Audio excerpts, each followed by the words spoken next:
Tonight, we're focusing on how to navigate the 2022 elections and our impending education issues. And for those of you new to the program, the Education Exchange we're about 3 or 4 events new. This is a place where students, families, educators, and communities connect over honesty and education issues, policy, legislation, activities, and movements that we're seeing across the state in your districts and certainly in your classrooms. The program does happen every third Thursday of the month at 7 p.m. For those of you new to the program, you can click on that bit.ly link that you see there on your screen. Just a reminder that this program is hosted by Honesty for Ohio Education. We are a nonpartisan statewide coalition that advocates for every child to receive an honest, high-quality education that is grounded in truth, facts, and diverse perspective. And you can click on that link there that you see at the bottom of your screen once we send that slide deck out, and you'll be able to jump over to our website. Just a couple of housekeeping notes. All of the links that you see throughout this deck in yellow are hyperlinks. So when we send this out, and I'll drop a link for it in the chat, you'll be able to have access to it and a whole host of resources throughout the program. And I am Cynthia Peoples. I'm the founding director of Honesty for Ohio Education, and I am so happy to have you here to tackle these pretty heavy subjects. So tonight, like I said, we're going to be tackling the elections and education, and we'll kick it off by walking through the mechanics of how we're going to vote in this very turbulent election season. We'll be joined by Nazek Hapasha, from the League of Women Voters, Ohio. She's going to walk us through what the landscape will look like for this first round of primaries, segueing into the second round in August, and then looking at what those general elections are going to look like. And then we'll dive into the education bills. There's a short menu here amongst a much larger menu that we have here in Ohio. Just giving you a quick snapshot of what we'll talk about tonight.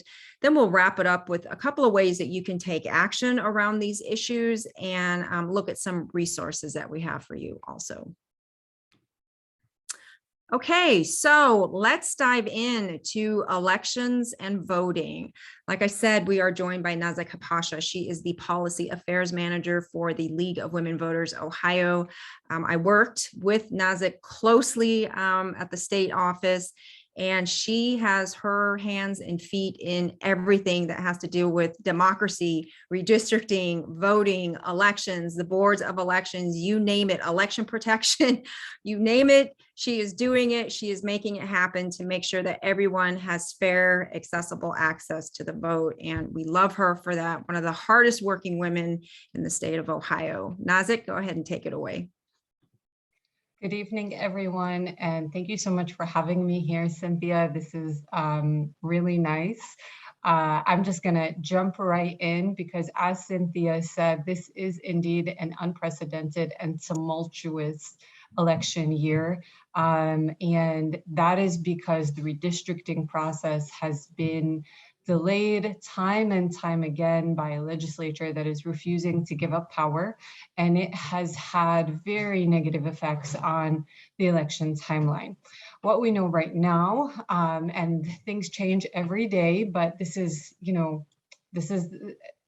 information should be set in stone as far as we know from now, is that we will have 2 primary elections and a general election. And the date of the first primary election will be on May 3rd.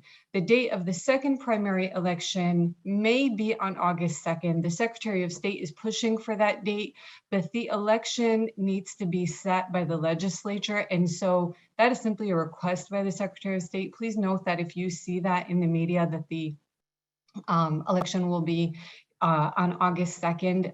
Right now, that is not for sure. And so follow Honesty for Ohio Education, follow the League, and we will always give you the most accurate and up-to-date information on that. Right now, early voting is ongoing in Ohio. I'll talk a little bit more about that right now. And the election date is not impacted by what's going on with redistricting, and that remains on November 8th. Next slide, please.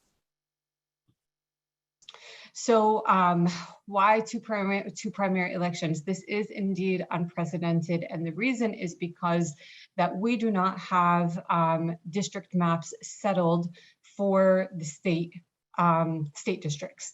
And so for that reason, state district races will not be a part of the May 3rd primary election.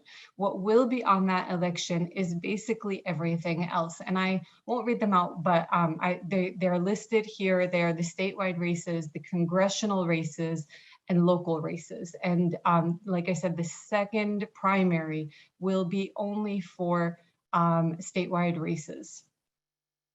Sorry, for the state district races. So that is your state senator and your state rep. Next slide, please. This is a question I get often, so I wanted to include it. Because we are in the process of having new districts, people always ask me, like, what district do I live in? So the district that you live in right now is the district, that same number that you have lived in for the last 10 years. In order for you to vote, you will be voting with your new district number for 2022. So those new districts, they take effect only for the elections in 2022. And then you don't actually live in that district until the beginning of 2023.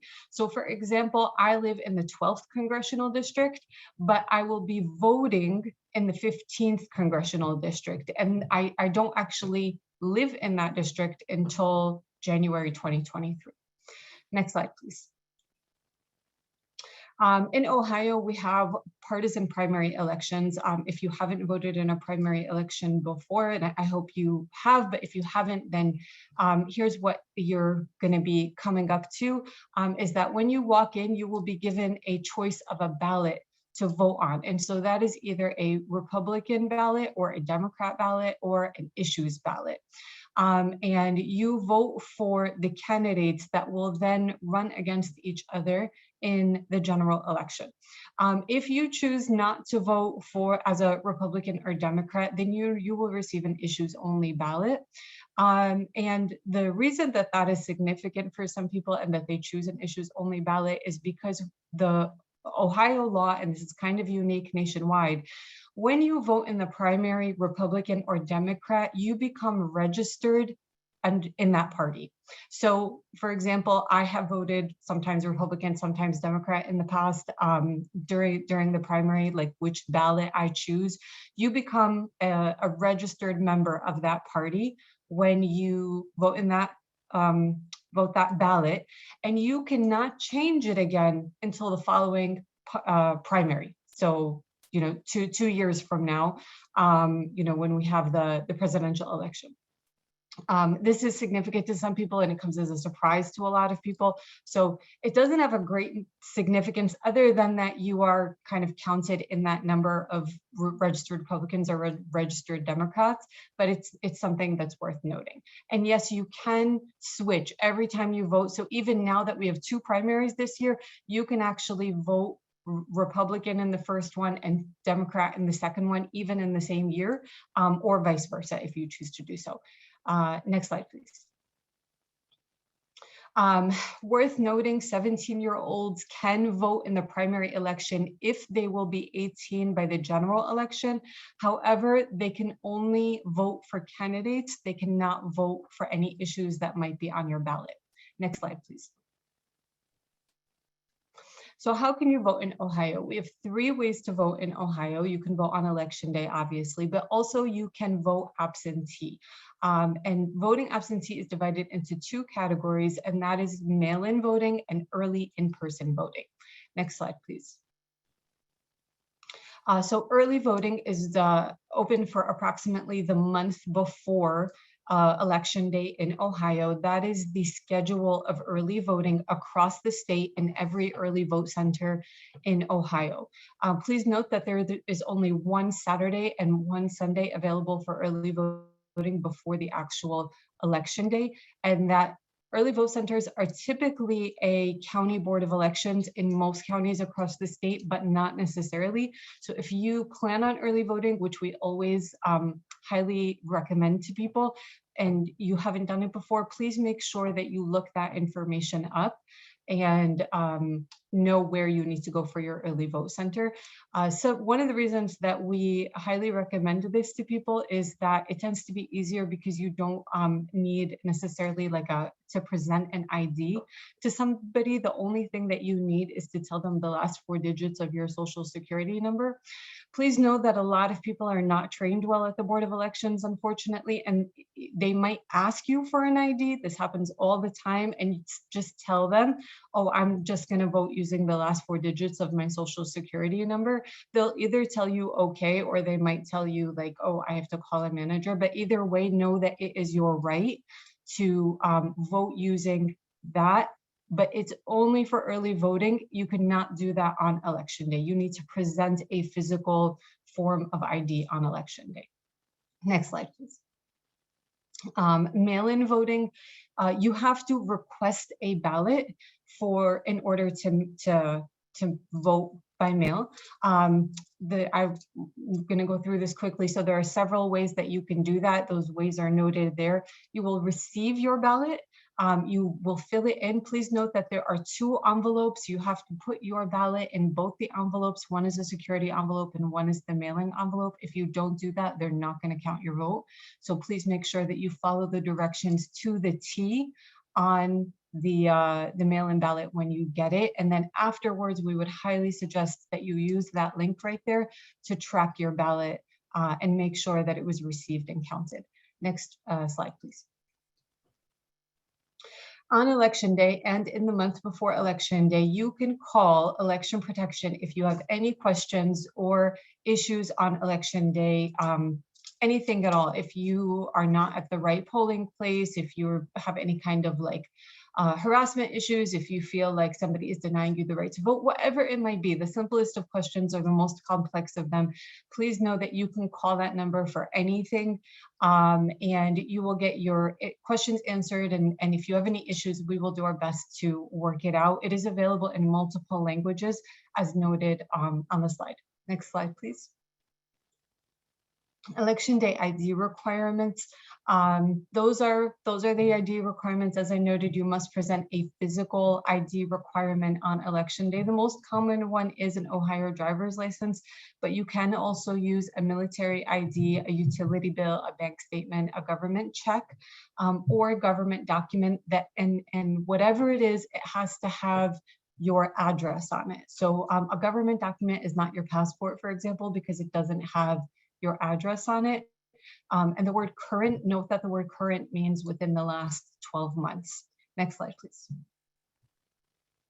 Provisional ballot. If for some reason you get to your polling place and your right to vote is challenged by the poll worker, and that is a possibility, a poll worker does have the right to challenge your right to vote. They do have to go through a process and you'll be asked certain questions and whatnot. But if for some reason you are not allowed to vote at your polling place on election day, you will file a provisional ballot. And what that means is that your vote will be counted after you take some follow-up steps or after the Board of Elections has verified some information about you. Next slide, please. When you cast your provisional ballot, please pay attention to any instructions you receive from the poll worker. Right then and there. If they tell you that you need to show up at your Board of Elections and provide some kind of proof of identity or whatever it might be, then make sure that you receive a piece of paper that tells you exactly what it is that you need to do. You have 7 days to do it, or your vote won't be counted. But that is something that you need to pay very close attention to, exactly what it is that is being asked of you. Next slide, please. After casting a provisional ballot, you can check to see if your vote was counted. Check on your County Board of Elections, or the Secretary of State's website can redirect you there. Next slide, please. I wanted to put in here something about college voters, as I know this is a lot of people who are concerned with education here, and you might have folks that go to college in your life. Please know that college students who live away from home or in a dormitory, they have a decision about where to register to vote. And although we are past the voter registration period now, voter registration deadline has passed, this will be essential for you, during the next time that people can register to vote for the following election. They can vote wherever they consider to be home. So if I have a child that is dorming at OSU or dorming anywhere else in the state, and they consider that to be home, then they can register to vote, and their university address, that is their voter registration, for voter registration purposes or for voting purposes, that is then their voting residence. Next slide, please. I wanted to include some voter resources here: Judicial Votes Count and vote411.org. You can go to vote411.org to get a sample ballot. You enter your address and it gives you a list of all the candidates that are running in your area. And it gives you nonpartisan information. And basically there are voter questionnaires that are given to candidates, and we receive their questionnaires, and only their answers are included. So this is a service of the League of Women Voters of Ohio, of the United States Education Fund. And any information that you see on Vote 411 is directly from the candidate. We do not alter or input that information ourselves in any way. Judicial Votes Count is one of our partners, and we work with them. And any information that is on Judicial Votes Count about judicial candidates will also be on Vote 411. The additional thing that you'll find on Judicial Votes Count, though, is a lot of very useful and interesting information about how the judicial system works in Ohio. And we find that that knowledge is really lacking. So it's very helpful to know kind of like the structure of the judicial system and how and why they are elected positions in Ohio. Next slide. And that's it. There is my information, my office information, my email, and our website. Please feel free to reach out to us. We're here to help as always. And I wanted to leave some time for questions. Cynthia, do you know if there was any questions in the chat? I wasn't looking. So if you have any questions, please feel free to put them in the chat. But otherwise, that's all I have for you. And there's sorry, go ahead. No, I was just going to say, if anyone has any questions, I'm trying to see if you guys are able to unmute. And if not, yeah, definitely drop your questions into the chat. Nazek can be with us a few more minutes here. And do review the slides there. I really sped through those slides because this is education focused and you guys have a lot more to hear about education, but there's a lot more information in those slides than just the things that I mentioned. Yeah, and there's the links that she provided at the bottom of the deck, especially the Vote 411 link is a phenomenal resource. It walks you through a lot of what Nazek just shared. It allows you to tap into some voter forums, some candidate forums that are potentially happening in your area as well. Thank you, Ari, for dropping those in the link. Or excuse me, dropping those into the chat. And Judicial Votes Counts is an incredible resource, and we have to really get more people researching those candidates that are on the bench. Thanks, Nazek.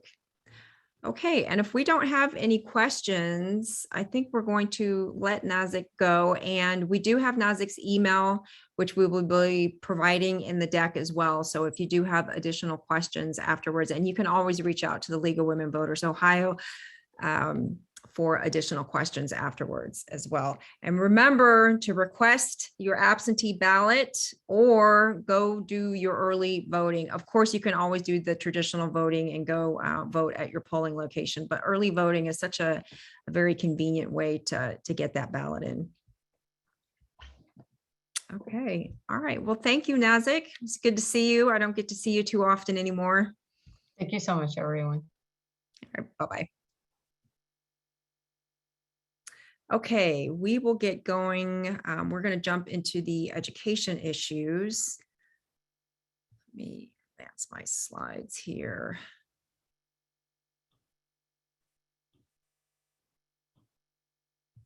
Okay. So as I mentioned at the top of the show, what we're really looking at in this program is the intersection of Ohio elections with Ohio education, meaning how education has really become politicized for political gains here in Ohio and across the country. What we're seeing here in Ohio is not isolated. In fact, it's really just kind of reverberating around the country. Elected leaders across the country and here in Ohio are really shamelessly weaponizing race, sexuality, gender identity, and the marginalization of Ohioans for very cheap political campaign points and political campaign wins. Ohioans across the state are saying enough. And these elections, which Nazek just ran through, are our way and our opportunities to tell these leaders that our children and Ohio education are not political pawns. Laura Hancock, she just put out this great article last week that captured how many pieces of legislation are sitting in our state house right now. More than 125 bills are sitting in our state house right now having to do with education. Tonight, we're going to focus on the ones that have a solid or a dotted line to honesty and education. And I'm joined, my partner in crime tonight is Darold Johnson. He is the Director of Legislation for the Ohio Federation of Teachers. And Darold and I work closely in the Honesty for Ohio education ecosystem. He has his ears to the ground as far as what's happening with legislation in the State House, and is just an incredible resource for us. So I'll go ahead and kick us off with some of these bills, and then I'm going to hand it over to Darold. Okay, so the big elephant in the room when it comes to honesty and education are the what we're calling these educational gag orders. They go by a lot of monikers now on divisive concepts, because divisive concepts was actually a part of the name of the bills. There are also censorship bills. You'll hear don't say gay bills.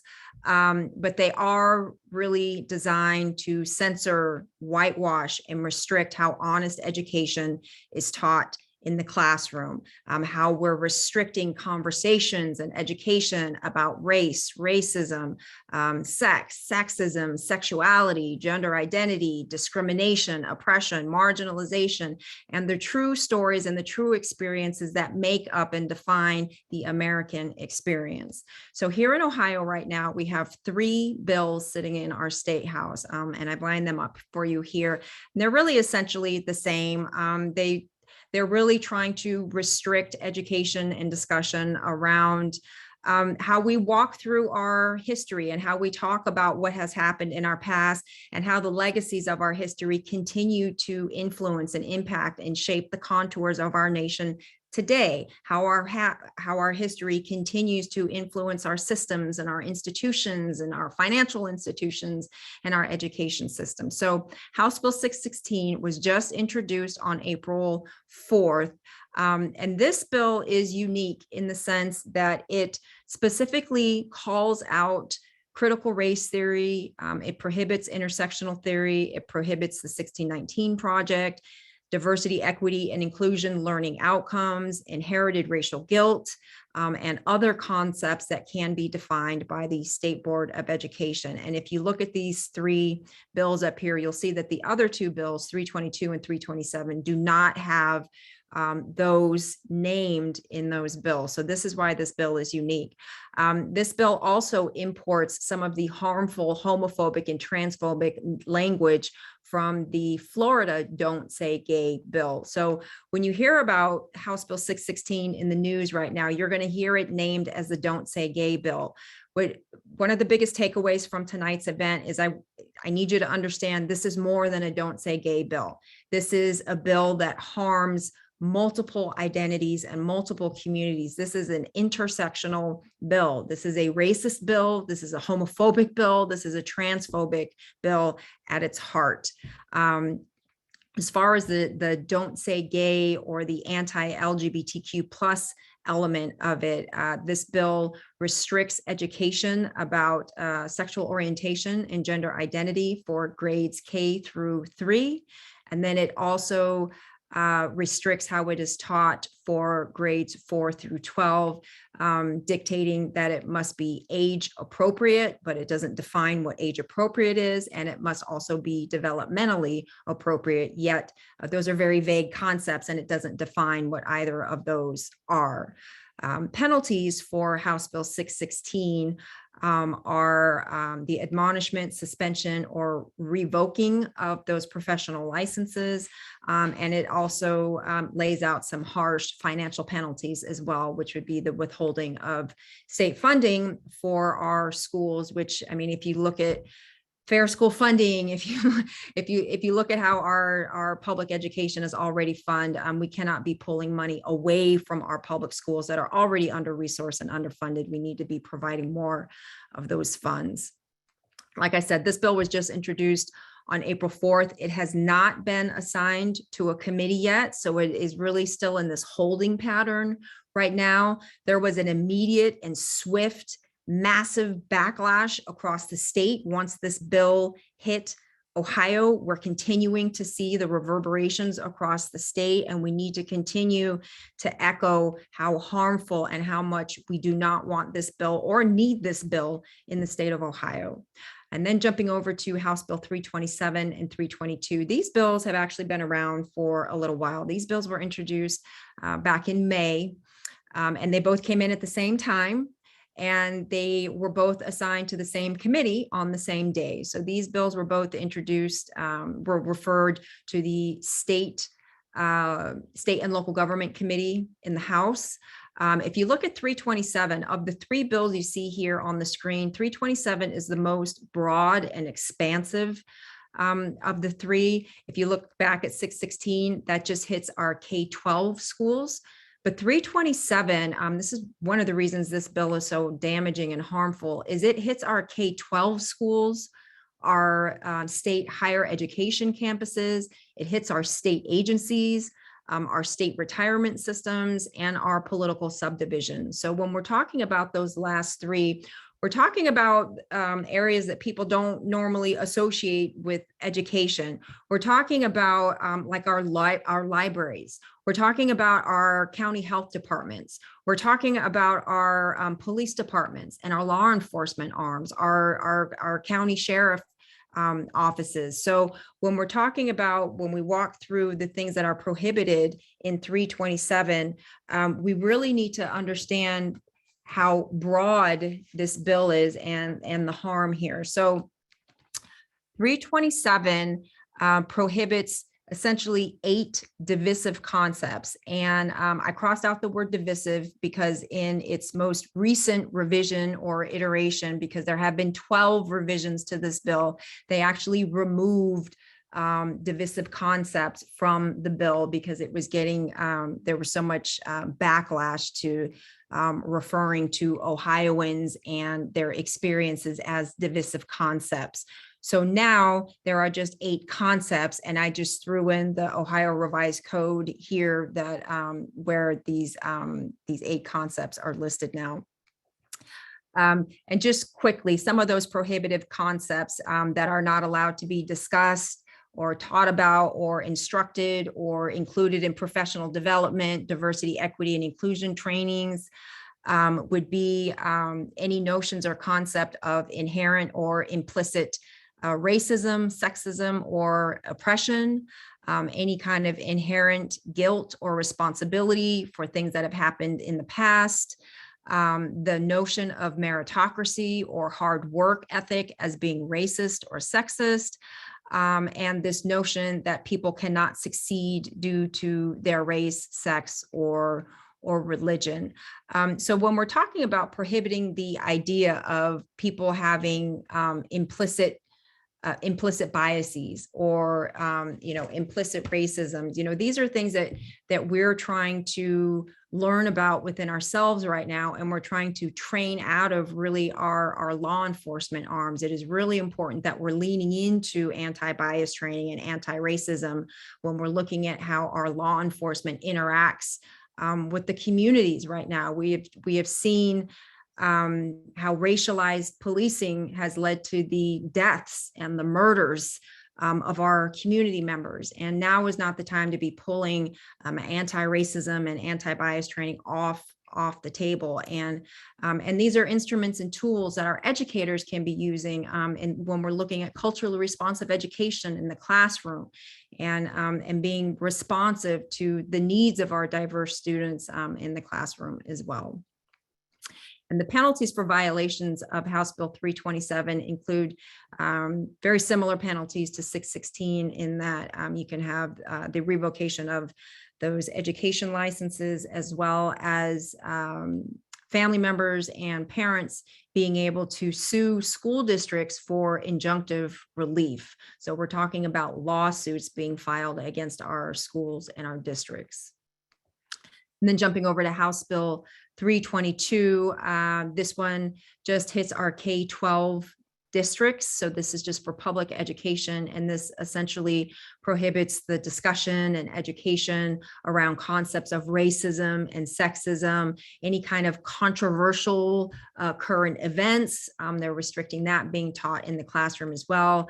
The affirmation of systemic racism. So our educators, when we're looking at, when we're looking at our history, when we're looking at current events right now, when we're looking at how our systems are operating, they would not be allowed to acknowledge or discuss systemic racism or multiplicity of gender identities, which not being able to affirm LGBTQ plus identities, that sexuality. Again, this is implicated in all three bills as well. So when we're talking about don't say gay and being homophobic and transphobic bills, all three of these bills are homophobic and transphobic. It isn't just unique to 616. So we have to remember, when we're talking about these bills and the harm, we need to talk about all three of these bills, and we don't want any of these bills moving forward.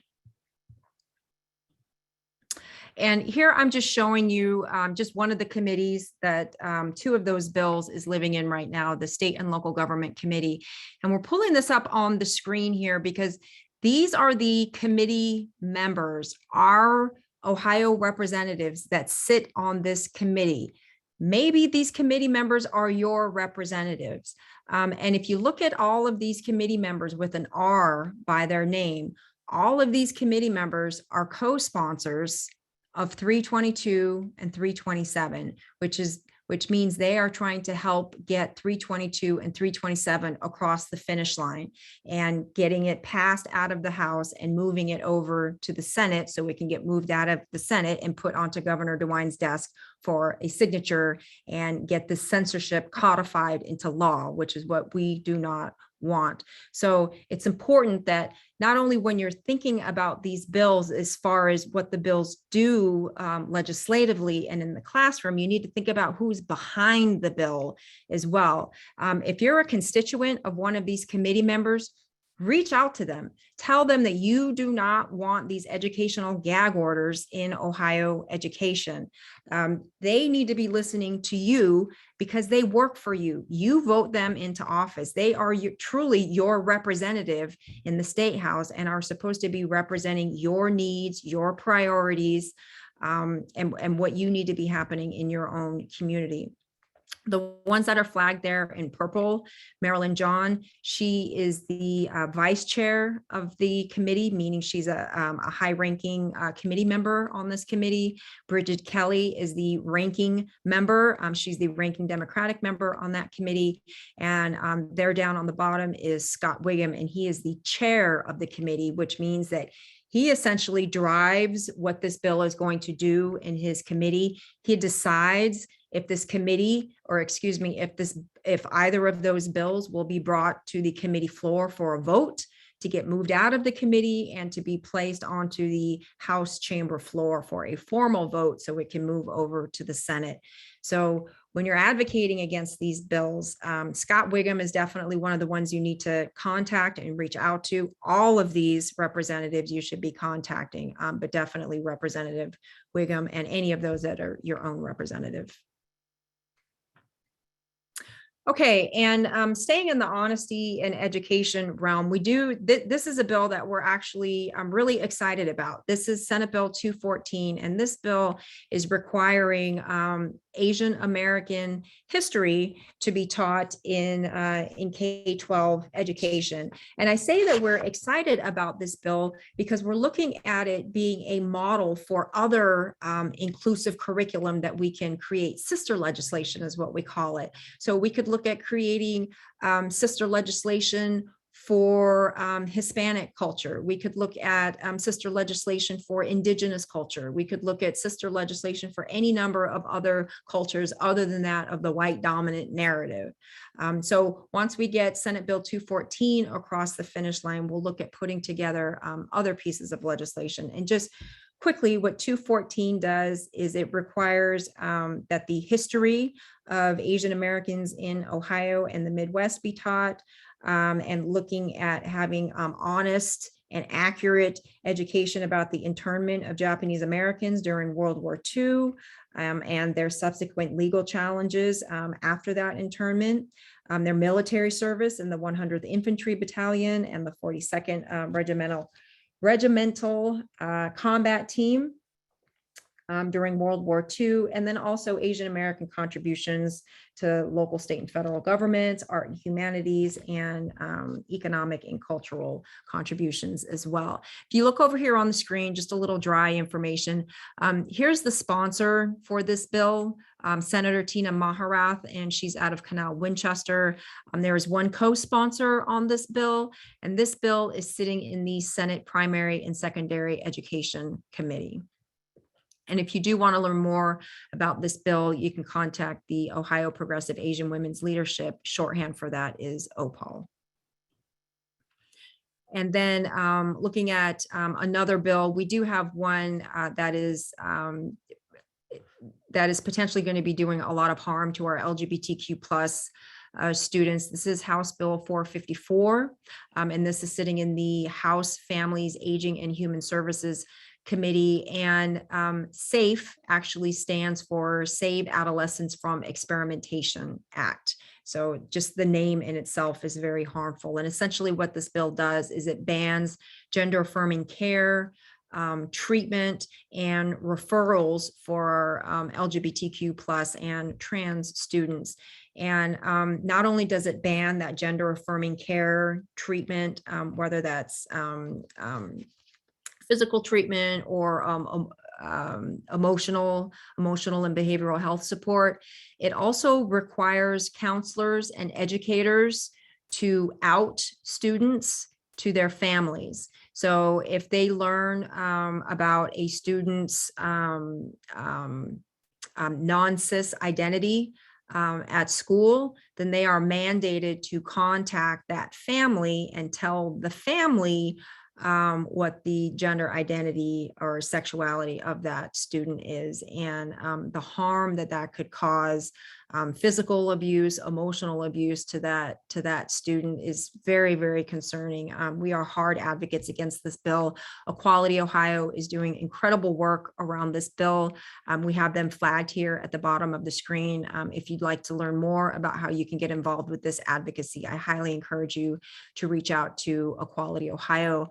As of right now, this bill was just introduced recently, and it did just hear sponsor and one invited proponent testimony. That hearing was back in February, and it hasn't moved too much since then. All right, and then House Bill 105, this is known as Aaron's Law, and this bill actually requires in K-12 education, it requires age-appropriate education about sexual abuse prevention in grades K through 6, and also sexual violence prevention in grades 7 through 12.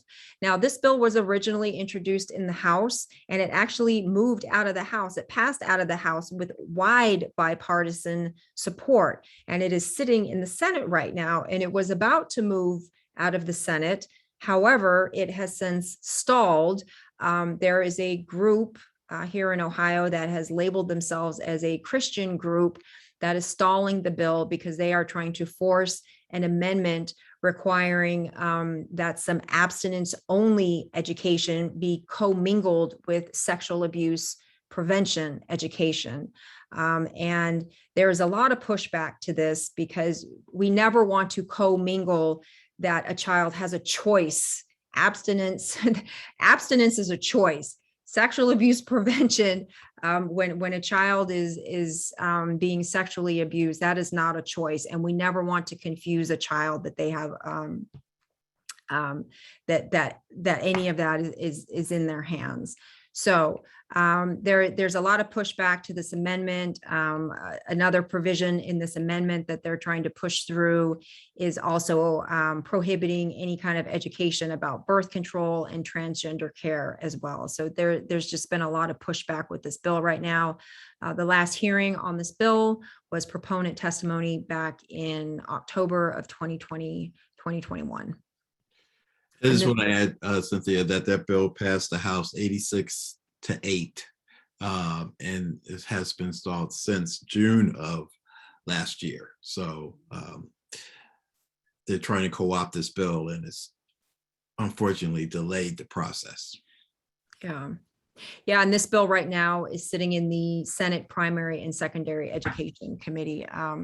The original sponsors were Representative Lips and Rep. Kelly. Rep. Kelly, by the way, is the ranking member on the State and Local Government Committee for those divisive concept bills. Okay, and then actually, I think this is Darold's bill, right? Okay. Right. So thank you, Cynthia. I just want to talk about this bill, House Bill 529. It was a bill that was introduced recently, earlier this year in January, and it's a bill that Representative Hilliard and Representative Romer did because they were concerned about House Bill 327 and 322 and thought this would be a good alternative. What this bill does is require that every teacher post on the website of the local school district their curriculum, and by July 1 of every year. Now, the problem with that is that it's really not needed. First of all, you go to a school district, most school districts will have their state standards posted on their own website already. Secondly, College Credit Plus requires parents to sign off for their students to participate in those courses and also receive the material that will be presented during that course. So there should be some notice to that. Representative Hilliard and Representative Romer both said, citing incidents of students who took a College Credit Plus and found out that course or the books in that course were not age appropriate. But that was something that the parents of those students must have missed, because that's definitely a sign off of parents before the course is offered. And so they call this the Transparency Act. We've seen this legislation in other states as well. The problem with this, again, is this is just a ruse for those people who want to attack public education and say these teachers are teaching critical race theory or transgender or homophobic kind of issues. And so it would be co-opted, and it actually would make it easier for these groups that have that belief to attack teachers, principals, superintendents, school districts, and make the honest teaching of history and learning traumatic and difficult. We just saw what happened in Florida around math books. 41% of the math books in that state were deemed unacceptable because of mostly Common Core language, but also because they said they contain language of CRT or another issue that was banned in Florida. That bill is in primary and secondary education. We have not had sponsor testimony on that bill yet, and it's not likely that that bill will move very fast, or if at all, we might get sponsored testimony later. But we did have a conversation with Representative Romer and Hilliard. I think they are open to the true implications of this bill. And so I would encourage people to reach out to them and share their concerns about this bill as well. Next slide. So we have a bill here that would limit or change the term for school boards, local school boards, House Bill 582. Mike Lochek is the sponsor of this bill. He's becoming pretty popular for education bills, and he's in a committee he doesn't serve on. He actually won a district. He beat a Democrat to win that district. And so it's kind of interesting. He wants to take on these issues, but we hope that we can have conversations with him and share with him the concerns about this bill. This bill is in House government oversight, and we hope, and that committee is looking at this bill. The reason for the bill or behind this bill and the bill in other states is that there's a movement out there to get parents who would be against CRT on school boards. In the last school board election, there was a big emphasis in the state to try to do that. That didn't happen. But this would be a way to reduce a 4-year term to 2-year term to give those folks who want to limit public education the opportunity to do so, because they would be running every 2 years and not every 4. And then instead of having an 8-year term limit, it would have an 8-year term limit for those same component for those local school board races. We think this bill is not going to move very fast.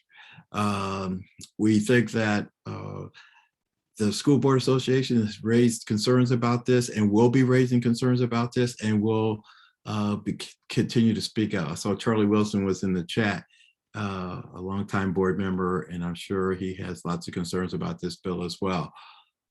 Next slide. So we talk about vouchers now. House Bill 290 is called the backpack bill. This bill will create a universal voucher for students who already attend private school. And so what this would mean is they say the money will follow the student. Right now, the fiscal note for this bill says it would cost $1.2 or $3 billion to pay an average of $6,100 for every student who already attends private school to get state monies to do so. Now we're talking about $1.2 billion, but where is that money going to come from? This is a choice that these families have made already. The state is required to provide a public education of common schools. And we feel that the state should be true to its constitution and focus on spending public money on public institutions, because private schools don't have the same requirements as public schools. They don't have to service every child. If they have needs that are under the disability needs, they don't have to meet all those needs. They can send kids back to public schools. They can pick and choose their students. And so we find that if the state's really going to do this work, to make sure every child in Ohio has a fair shot in life and a high quality education, we need to focus on improving and making sure we have high quality public schools. So we oppose this bill because we think it would be very detrimental to public education. Next slide. So we come to the Fair School Funding Formula, and the Fair School Funding Formula was passed in the budget, this past budget, and it's a kickstart. It's a 6-year phase-in, and what it does is look at classroom instructions, and that means including teacher ratio, looks at instruction student support, co-curriculars, guidance, safety, We talked about making sure every child in school is safe. This bill will allow school districts, rural, urban, suburban, to hire officers, resource officers who will be trained in safety and focus on the safety of the students. That's included in the school funding formula. And it also includes academic supplies. It also looks at school operations, meaning building leadership, superintendents, principals, assistant principals, and making sure those leaders are supported and get training. It looks at district leadership and holds them accountable in making sure that they have the resources they need, like the superintendent, assistant superintendent, and treasurers. So what we have with the Fair School Funding Formula is building blocks to make sure that every child everywhere has the education they deserve. And it's a comprehensive plan, and we're just got it kickstarted. So with the 6-year phase-in, we would need additional $270 million to $300 million in each year in the next 3 bienniums to reach the goal that to fully implement the formula. And it's subject to change because they would have a committee that would look to make sure that we're on track and we have the resources to make sure that every child succeeds. That's where the state wins. It wins because it will have a workforce that's ready to go to work. It will have a workforce that's going to pay taxes.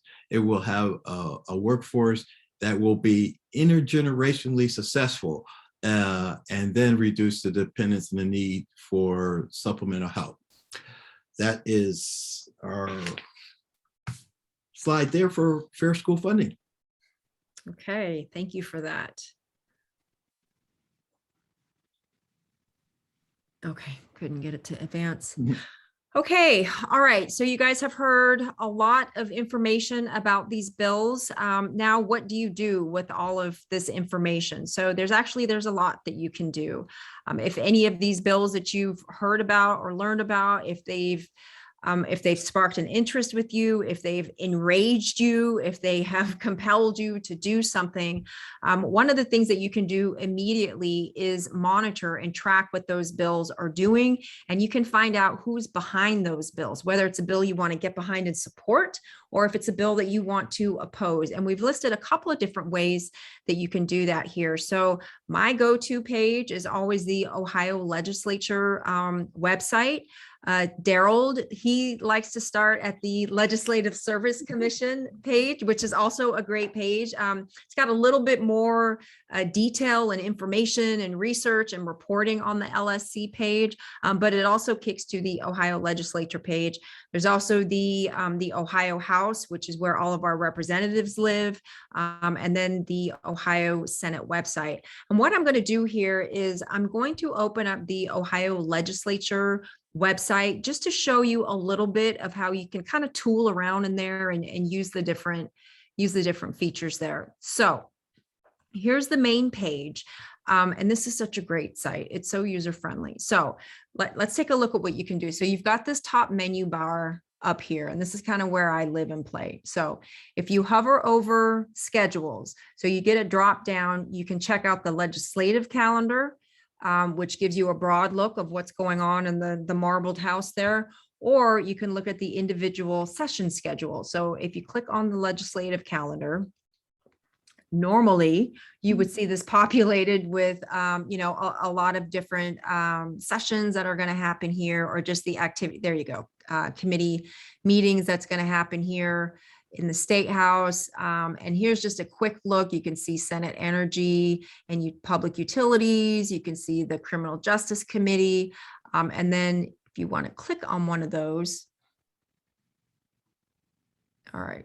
She's a little slow right now. I got a lot of windows open, but if you click on it, it'll blow out and give you some more information about what that meeting is right there. You can go even further down the rabbit hole. You can click on the agenda right there, and you can take a look at exactly what that meeting, what issues they're going to be looking at, who will be in attendance perhaps. And then it also gives you this fun feature to add it to your calendar. And then if you actually want to go to a session schedule, you can click on that and it'll normally open right up for you, but that's not happening right now. And some of these other features, I'll just show you the drop down menu. So this is a great site, our feature right here. If you hover over legislation, there you go. So here's the session schedule for the week, for Tuesday, for the week of May 9th. So you've got Tuesday, Wednesday, and then the following week, and it would just break out what those different committee hearings are. So if you come over here to the legislation, this is a great site over here, page. You click on search legislation. And let's see if we can get it to open. Probably not. Oh, there we go. So you can drop in your bill number here. You can see what I've been looking at lately. Okay. You can drop in HB or SB. You can put in resolution. If you know the resolution number, you can drop in some keywords associated with that bill. And it'll bring up everything that ties to whatever you dropped in there. This is a great feature. And then also you can search for status reports. This is another great drop down over here. If you need to look for a specific legislator in a specific chamber, you would click on the House directory, the Senate directory. And when you click on these, it gives you this really nice gallery view of the photos and then the names and then the districts of each one of those legislators, whether they're a rep or a senator. And then you can also, you have a drop down menu here for the leadership, and then our district maps. We're not even going to talk about district maps right now because that is that is a separate program. And then if you want to search for any of these different committees, this is also great too. So for instance, we want to look for state and local government committee. So you come over here and then we find state and local government committee right here. Bam. So here's everybody that's in the state and local government committee. And you can see they're color coded, obviously, with the red and the blue. And always for these committee pages, you'll always have the chair featured here, and then the vice chair, and then the ranking member always at the top here. And then what you can do, they've got a couple of other additional features. You can look at what bills are sitting in that committee. You can look at when their meetings are. You can watch videos from the meetings. But this is a great way, again, to see who is moving these bills. You'd be surprised which one of your representatives and which one of your senators are behind some of your favorite bills or some of your most feared bills. So this is really important to, when you're looking at the bills, to take a deeper dive and to look and see who is behind those bills. This could very may well influence how you vote on the down ballot, because we all need to be voting on the down ballot. You don't stop at the top of the ticket. You need to vote all the way down. Your local elections are very important too. So for instance, if you want to click on Rep. John, then this just takes you to her page where you can learn even more about her and just get some more background there. Okay, so that's the Ohio legislature page. And then if you go on to any of these other chamber pages, it gives you essentially the same information, just in a different format. But again, we really encourage you to dig into those bills and look at who is behind the bills. And remember that when you go to the ballot box. And then the next thing you can do is, after you learn who's behind those bills, is contact them. You can phone them, you can email them, you can go and do a lobby visit, you can schedule a meeting with them. We do recommend that you call versus emails. The phone calls are so much more impactful. There's an aide that reads all of the emails, and we're hoping that those emails get forwarded over to that representative, but sometimes they don't. But the aide always looks at the email. So those emails do get counted, they do get tracked, and they are documented. So do send in the emails. But if you can go that extra step, definitely make the phone call. Yeah. So, and even beyond the committee members, contact your own legislator. Your own legislators have relationships with those sponsors, the bill sponsors and the co-sponsors on those bills, and definitely reach out to the State House leadership. We're talking about the Senate president, we're talking about the Speaker of the House, reach out to the governor. The governor ultimately has the final say on those bills. If they do advance out of the House or Senate chamber, the governor does need to put that signature on it, and the governor is always able to veto bills. So if they do make it across his desk, we do want to be able to encourage him to veto or to support bills that we do want to get across the finish line. And then finally, other ways that you can make a difference is voting. Vote in the primary and vote in the general election. Nazek walked through the 3 different ways that you can vote here in the state of Ohio, some very convenient ways. You can also offer testimony on any of those bills.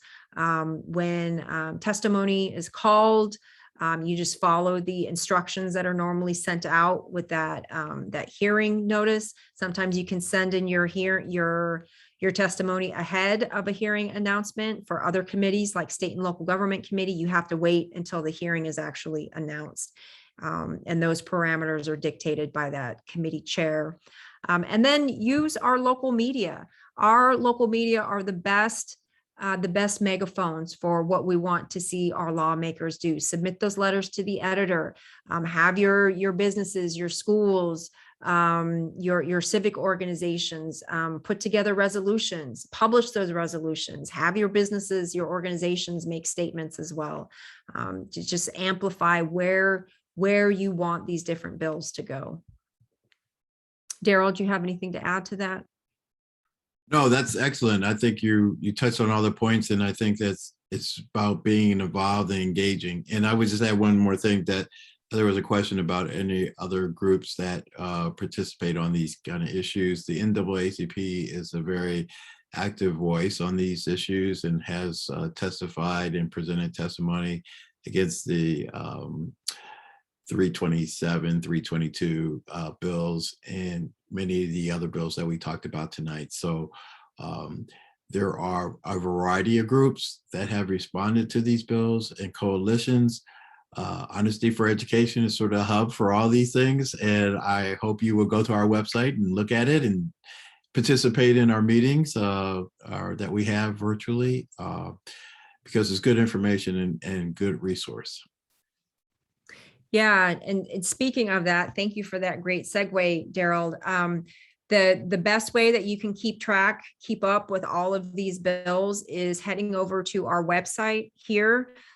We have a lot of information about each of these bills and a lot of information about how you can advocate against or for the bills. We have a ton of resources, a lot of different workshops, testimony workshops, letters to the editor workshops, and then being able to network across the state and putting you in contact with organizations that are in your community, like your local NAACP or the state NAACP, which is a partner of the coalition. You can also join our mailing list. We send out a weekly newsletter, which is basically a fire hose worth of information every week about what's going on in education. And then we also send out alerts and updates. So if there is a bill that's moving, we'll send out an alert saying, hey, get your testimony ready. This bill is about to move. They're about to have a vote on this bill. Or we send out an alert if a bill was just introduced, like what happened with House Bill 616. So highly encourage you to sign up to that newsletter, and then also follow us on social media. There's a lot of rapid response things that happens on social media. And we also, we have a youth and young adult coalition. We're trying to build up this network of middle schoolers, high schoolers, and college students across the state, because they need to be the leading voice in all of this advocacy. I'm always saying we are just the surrogates and the ambassadors for those students. The students are on the front line of this harm and this hate. They are on the receiving end of this, as well as our educators. So we need to be telling their stories, and we need to be helping lift their voice. They are the truth tellers in all of this. Let's see, what else do we have here? Resources. Boy, do I love a good link. Okay, so everything that you heard about today is all listed here. And this will all, what I'll do is I'll stop sharing screen and I will drop the link for this slide deck into the chat. And then this will also be emailed out to all of the attendees here. And let's see, were there any other questions that we missed in the chat? We got a lot of favorable comments about the materials that we have presented, and I think that's great. Appreciate those comments. And tell others. Join us again 3 weeks from now. Yeah, let me turn this into a view only, then I'll drop the link for it in the chat. And also the recording and the slide deck and all of those resources will be linked on the website as well. Yeah, and Charlie has one quick question. I answered it, but it didn't go to the big group. Why weren't these bills sent to the House Education Committee? That's because the chair of the House Education Committee, Gail Manning, is a former public school teacher and does not support these bills. So they're going to send it to a committee where it could get moved. Yeah, in fact, specifically for 322 and 327, Rep. Kelly, one of her first asks during the proponent or the sponsor testimony, she requested that the bill be moved to the House Primary and Secondary Education Committee, and it was voted down. And then she asked again, I don't know, because she's like a dog with a bone, because we all know that this bill should be living in an ed committee, but they know it won't move if it gets reassigned to an ed committee. Yeah. And we're keeping a close eye on where House Bill 616 is going to be assigned. There's a sense that it will not be assigned to an education committee. There are a couple of guesses as to where it might go. Perhaps was it government oversight? I think is one of the guesses right now. We're hoping that the bill will just stall and won't move at all. That would be fantastic, but with the way the state house is situated and the way they're posturing around these elections, it probably will be assigned to a committee. So as soon as that does happen, if you sign up for that newsletter, you'll hear about it in the newsletter. Yeah, okay. Well, that is everything that we have. I did drop the link to the slide deck in the chat. And again, this will all be uploaded to the website, and it will be under our events. If you go over to the top menu bar on the website, if you click on events, hover on it, there'll be a drop down for education exchange, and it will live on that page. So I want to thank everybody for coming tonight and sharing your evening with us, your dinner time, and have a good night.